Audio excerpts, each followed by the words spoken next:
శ్రీ అయ్యప్ప స్వామిని మనం తలచుకున్నప్పుడు ఎత్తైన కొండలు 18 పవిత్ర మెట్లు శబరిమలకు చేసే కఠిన యాత్ర మన కళ్ల ముందు మెదులుతాయి. అయితే శబరిమల అనేది మరింత విశాలమైన దివ్యకథలోని ఒక అధ్యాయం మాత్రమే అని మీకు తెలుసా? కేరళ పశ్చిమ కనుమల లోపల కులతుపుళ, ఆర్యంకావు, అచంకోవిల్, శబరిమాల, కాంతమాల వంటి పంచ ధర్మశాస్త్ర దేవాలయాలు దాగి ఉన్నాయి. పురాణం ప్రకారం ఈ 5 ప్రాచీన పుణ్యక్షేత్రాలను భూమిని రక్షించే ఆధ్యాత్మిక కోటలుగా పరశురామ మహర్షి ప్రతిష్ఠించారు. ఇవన్నీ కలిసి శ్రీ అయ్యప్ప స్వామి జీవితంలోని 5 విభిన్న దశలను, మానవాత్మ పరిణామాన్ని సూచిస్తాయి. బ్లాగులో వివరణాత్మక రచన చూడండి. కేరళ పంచశాస్త్ర దేవాలయాలు వెబ్లింక్ వివరణలో ఉంది. మా ప్రయాణం కులతుపుళ శాస్తా ఆలయంలో ప్రారంభమవుతుంది. ఇక్కడ స్వామిని బాలశాస్త్రం, ఉల్లాసమైన పిల్లవాడిగా పూజిస్తారు. ఈ దశ అమాయకత్వాన్ని, మనందరిలోనూ ఉన్న దైవత్వపు పవిత్రమైన విత్తనాన్ని సూచిస్తుంది. ప్రశాంతమైన నదీతీర వాతావరణంలో భక్తులు పవిత్ర చేపలకు ఆహారం అందిస్తారు. అది ప్రేమతో పోషించే సున్నితమైన కార్యం.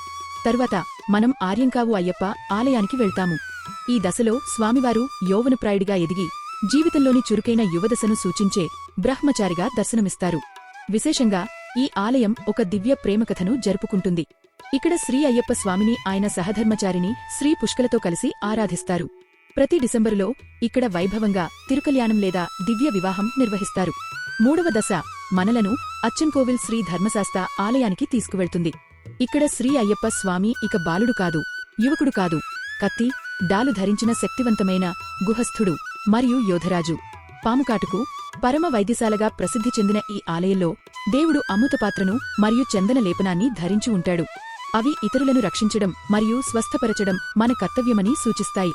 తరువాత ఈ యాత్ర అత్యున్నత అధిరోహణకు శబరిమలకు చేరుకుంటుంది. ప్రపంచ ప్రసిద్ధి చెందిన ఈ పుణ్యక్షేత్రంలో స్వామివారు సమస్త లోకబంధాలను అధిగమించి పరమ తపస్విగా, యోగిగా దర్శనమిస్తారు. చిన్ముద్రతో కూడిన యోగాసనంలో ఆసీనుడే ఉన్న ఈ దశ వానప్రస్థంను, సంపూర్ణ త్యాగం, మానసిక నియమం మరియు అహంకారలయాన్ని సూచిస్తుంది. అయితే చివరిగా ఒక రహస్యమేమైన దశ ఉంది, కాంతమల. ఇది మనం ప్రత్యక్షంగా వెళ్లి దర్శించగల భౌతిక ఆలయం కాదు. ఇది పరమాత్మను, రూపరహితమైన దివ్యస్థితిని సూచిస్తుంది. ఇక్కడ దేవలోక జీవులు స్వామివారిని ఆరాధిస్తారని, అది మనకు పవిత్ర మకరజ్యోతి కాంతిగా ప్రత్యక్షమవుతుందని నమ్ముతారు. ఇది మానవ పరిణామంలోని పరమస్థితిని, ఆత్మ అనంత చైతన్యంలో లీనమవడాన్ని సూచిస్తుంది. శ్రీ అయ్యప్ప స్వామిని నిజంగా అర్థం చేసుకోవడం అంటే ఈ యాత్రను అర్థం చేసుకోవడమే. ఆటపుటల బాలుడి రూపం నుంచి రూపరహిత జ్యోతి వరకు పంచశాస్తా మార్గం జీవితం యొక్క సంపూర్ణ రూపురేఖ. నా బ్లాగులో అన్ని దేవాలయాల వివరాలను చూడండి. స్వామియే చరణం అయ్యప్ప.